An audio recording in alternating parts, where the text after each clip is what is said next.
kailangan ng patnubay at gabay ng magulang para sa mga batang manonood.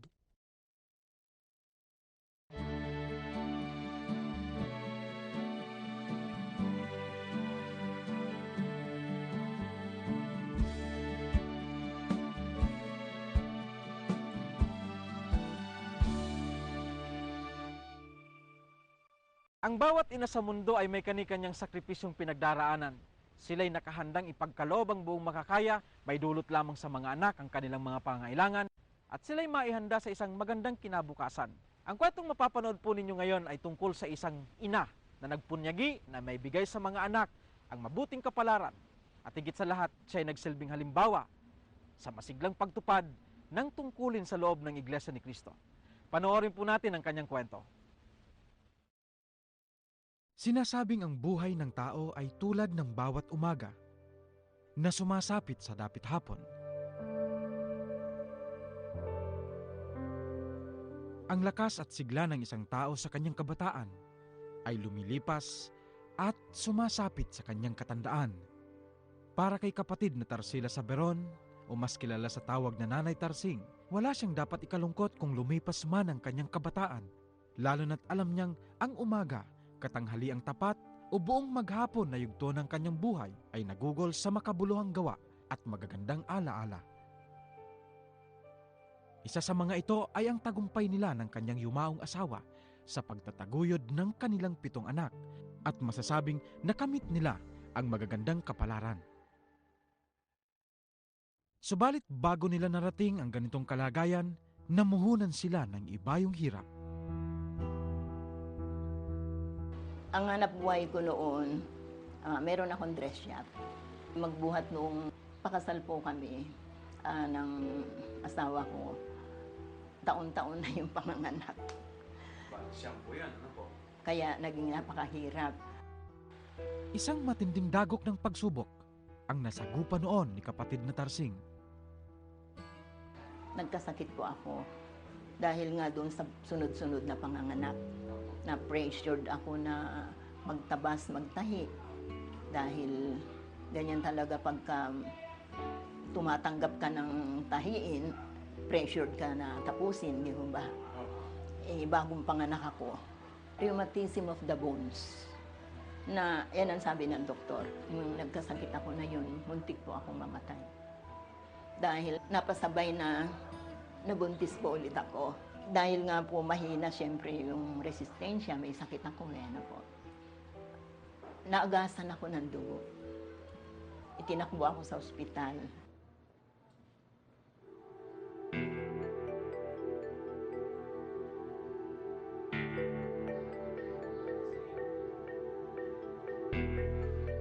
Na-confine ako.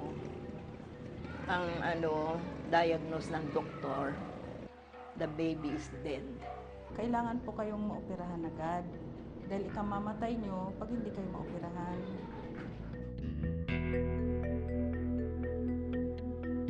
Wala ang asawa ko, nandito siya sa Maynila. Ang mga nanay ko wala rin kakayanan para paoperahan ako. So hindi ako naoperahan. Ang pinanghawakan ko lang yung magagawa ng Diyos sa buhay ko. Kung gusto pa niya akong mabuhay, siya lang ang may magagawa. Nagpanata ako gabi-gabi, kahit nasa ospital ako. Admitted ako ng Biyernes, Sabado, Linggo, Lunes, Martes. Dapat sana yung panahon na yun ay talagang may mangyayari na kasi talagang patay na yung nasa tiyan ko. Martes pang 5 araw, naramdaman kong humilab ang tiyan ko. Na matagal nang hindi gumagana, humilab ang tiyan.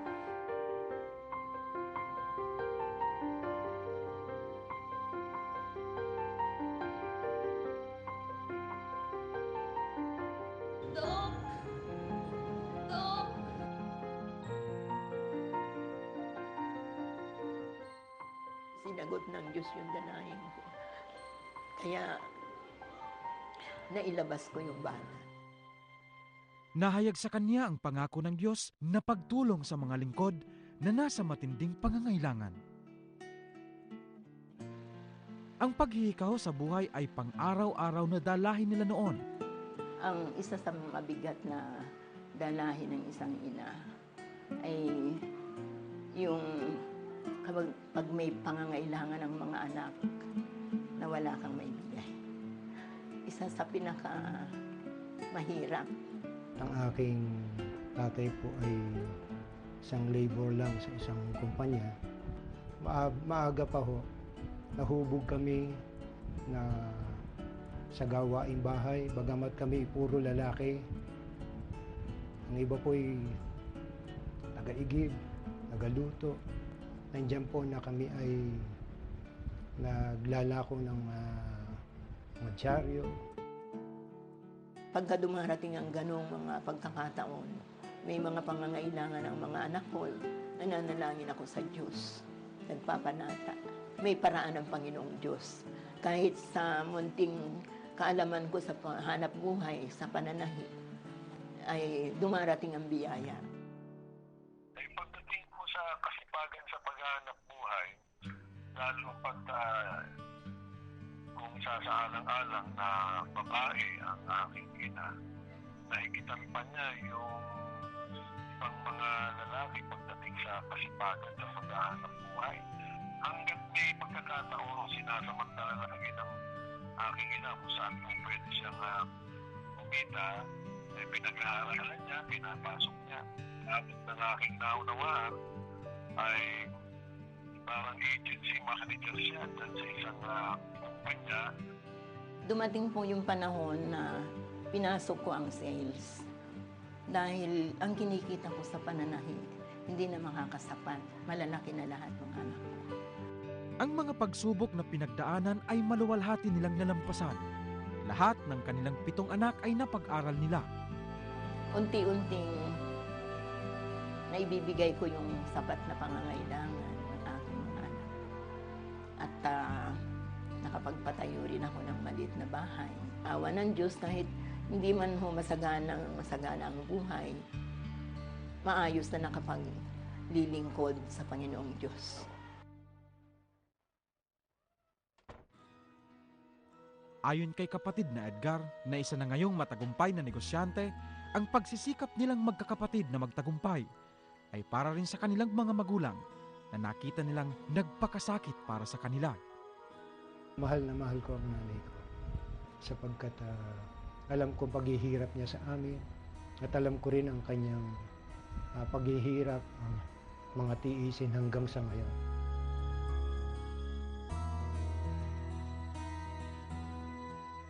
Hindi mababakas kay Nanay Tarsing na siya ay 79 anyos na. Lalo na nga't hanggang ngayon ay marami siyang nagagawa na hindi kaya ng iba na nasa edad niya. Bagamat hindi na niya kailangan pang magtrabaho, ngunit ayon sa kanya ay kaaliwanan niya ang ituloy ang kanyang mga pinagkakakitaan. Ito yung hanap buhay namin, yung magbenta ng lots, memorial lots. Ayon sa kanya, nagdaraan man sa mga pagsubok, ngunit na malagi siya sa pagtupad ng kanyang tungkuling sinumpaan sa Diyos. 46 years na po akong diakonesa. Dahil yan since 1966 pa. At ako naman po yun, nasa pananalapi since 1979. Kaya hanggang ngayon po, awa ng Diyos, nagagampanan ko pa. Sa kabila ng kanyang katandaan, patuloy pa rin siyang nakakatupad ng kanyang tungkulin. Nakakapagdalaw pa po siya sa mga kapatid. Ang panalangin ko po sa Ama na patuloy nagdagdagan ang buhay at lakas ng aking lola para makapagpatuloy pa siya sa mga pagtupad ng tungkulin. Ang Nanay Tarsing po ay napakarami niyang katangiang maituturing. Sa edad niya po na talagang masasabi natin sana ay nasa tahanan na lang. Subalit, kitang-kita pa rin natin yung pagsusumikap niya tumupad bilang isang diakonesa. Lagi silang sumasama sa pagdadalaw sa mga kapatid para alamin ang kalagayan, magkaroon ng malasakitan, payuhan sa isa't isa. Ang kasiglahan sa paglilingkod sa Diyos ay pinagpunyagian niyang imulat sa kanyang mga anak. So, mula sa kabataan ng aking mga anak, tinuruan ko silang umawit kahit nananahi ako. Tinuturuan ko silang umawit.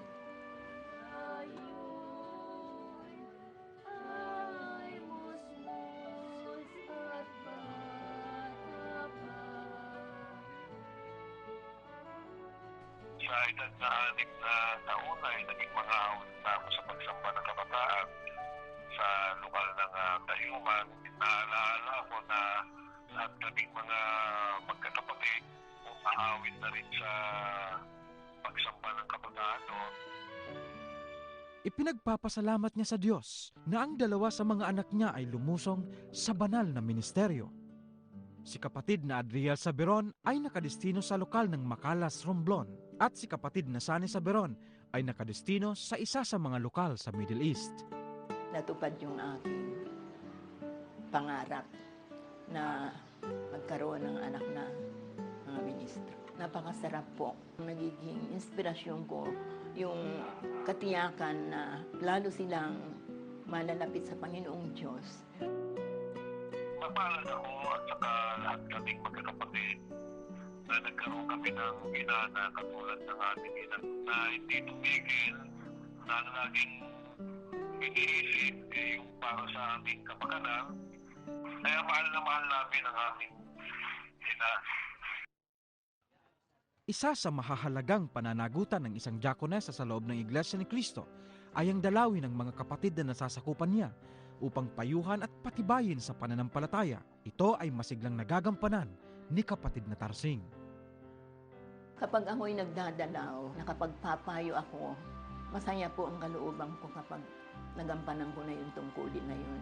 Lalo na kung nakikita ko na masigla yung aking mga nasasakupan. Nasasabi kasi ng mga kapatid nating nasasakupan na kung minsan na bakit hindi nila kayang gawin ito samantalang itong kapatid nila, nakikita nilang may edad na, ay nagsusumikap na lumakad para lang makasunod sa mga kalooban ng Diyos.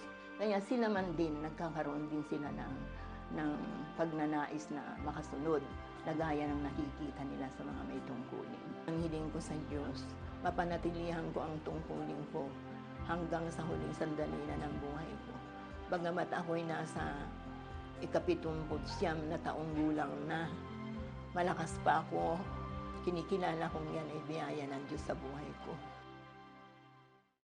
Ang kanyang karanasan ay nagpapatunay na ang lakas na nagpapakilo sa tao ay hindi lamang dulot ng kabataan, sapagkat maging sa katandaan ay mamamalagi ang lakas na magpapakilo sa isang hinirang, kailanmat bumubukal sa kanyang puso ang mataos na hangaring mapaglingkuran ng Diyos. Mula pa nung tawagin ako sa iglesia, ang pag-asa ko, makasapit ako sa bayang banal na ipinangako ng Diyos. Pagkat sumasampalataya akong mararating lang yon kung manatili ako sa paglilingkod hanggang sa wakas.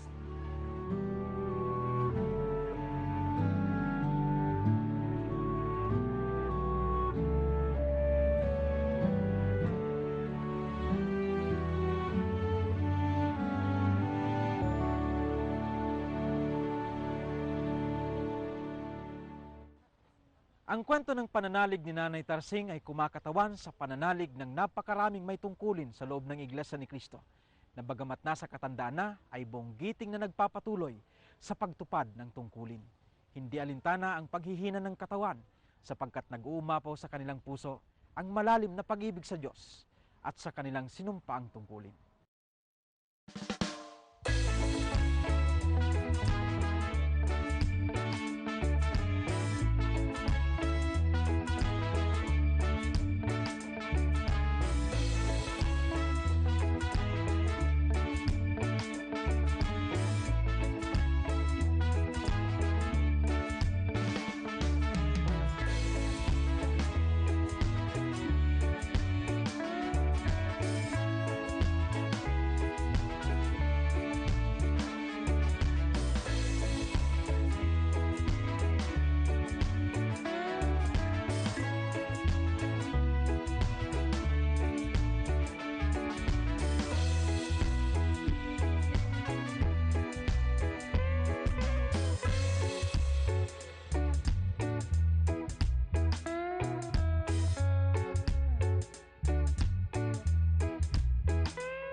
Dahil sa mga pangyayari sa kasalukuyan na kinasasangkutan ng ilang tiwaling kagawad ng pulisya, ay nagkakaroon ng hindi magandang impresyon ang maraming mga tao sa kalipunan ng mga inaasahan sanang tagapagpatupad ng batas sa ating lipunan.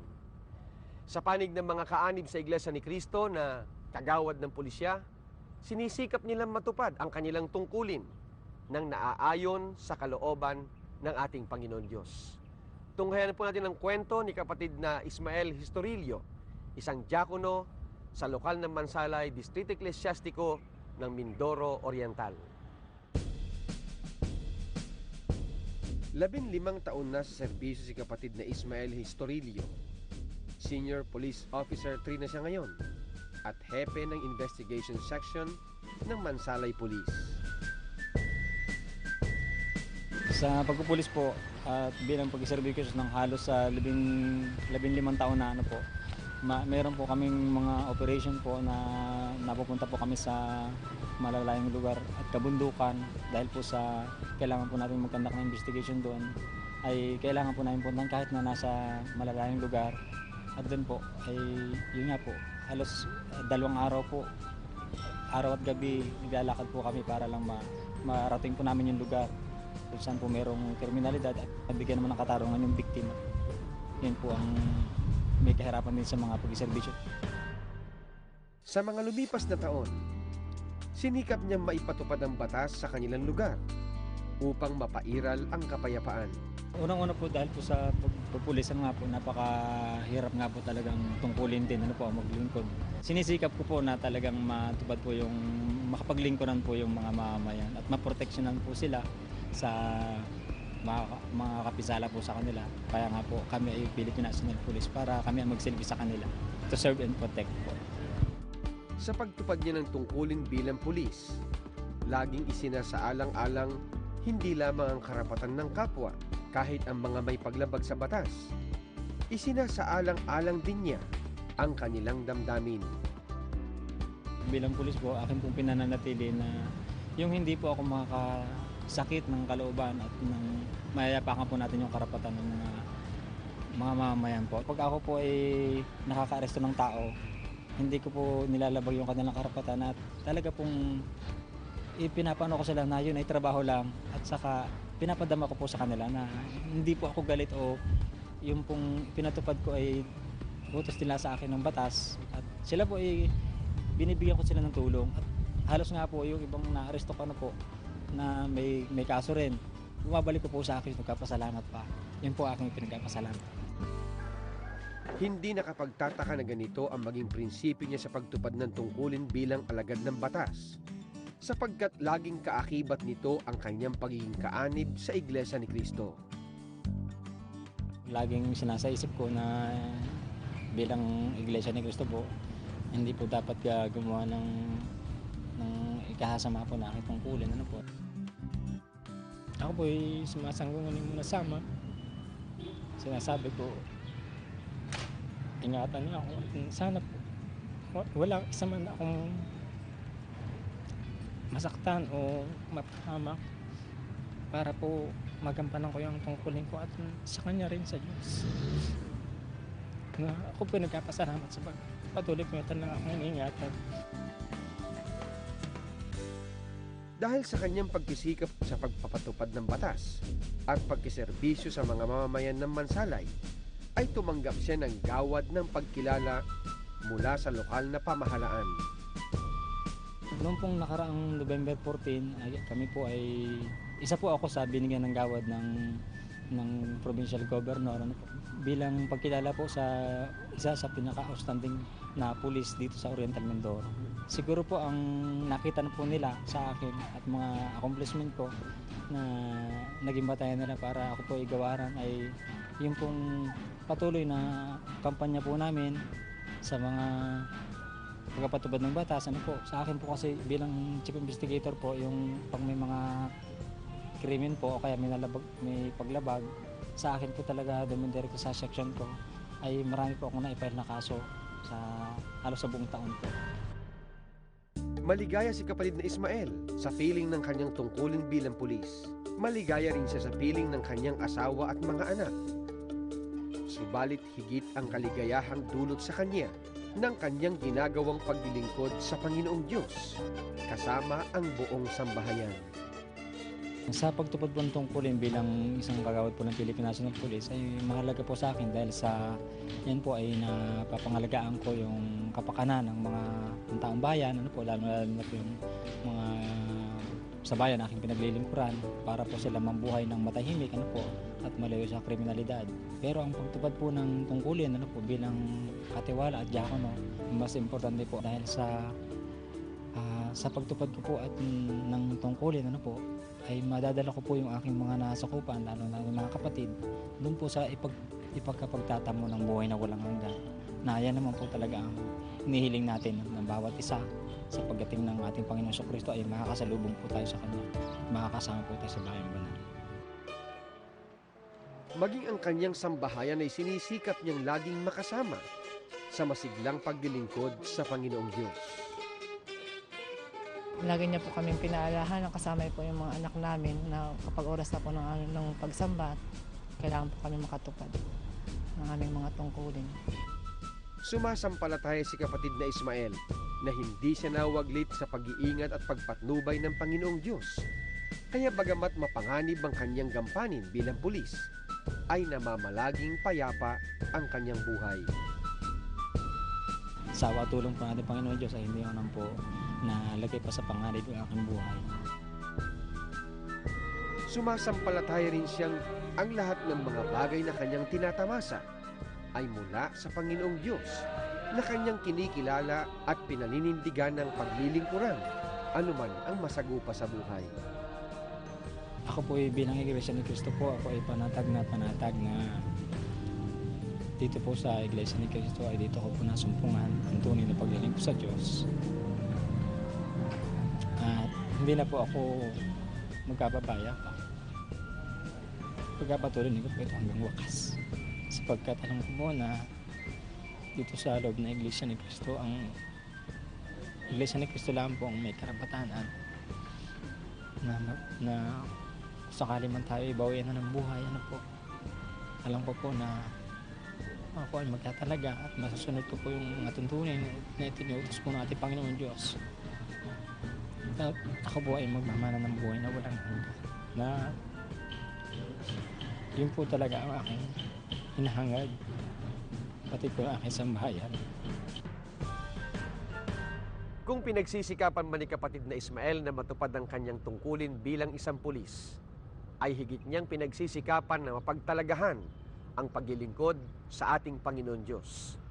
Sumasampalataya siya na ito ang higit na mahalaga kaysa anumang bagay na pinahahalagahan ng mga tao sa mundong ito, sapagkat dito nakasalig ang pagkatamo ng kaligtasan pagdating ng araw ng paghuhukom. Muli na namang nahayag ng mga kaanib sa Iglesia ni Cristo, magkakaiba man ang karanasan, ay pare-parehong may maningning na kasaysayan ng kanilang paninindigan sa paglilingkod sa Panginoon Diyos. Hanggang sa muli.